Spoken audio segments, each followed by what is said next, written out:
All right, Kayla, looks busy. Thank you. Peoria Heights voting to continue a small office and retail project on Prospect Road in their downtown area, even after developers said they would downsize the original plan.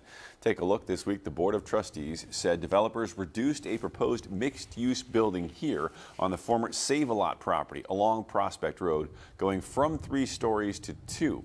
Village leaders debated over whether the revised plans should have gone back through the zoning process.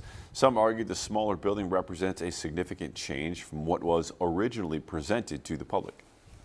Development friendly, and I want to see investment continue in Peoria Heights. Growth, redevelopment, and private investment are important to the future of this community. However, our responsibility is not to the developers, but to the residents who have elected me and us to ensure the process we establish is fair, transparent, and consistently followed. In the end, the board voted without objection to approve a tax increment financing agreement for the $12.5 million project, expected to include retail space, offices, and bring about 80 jobs to the village.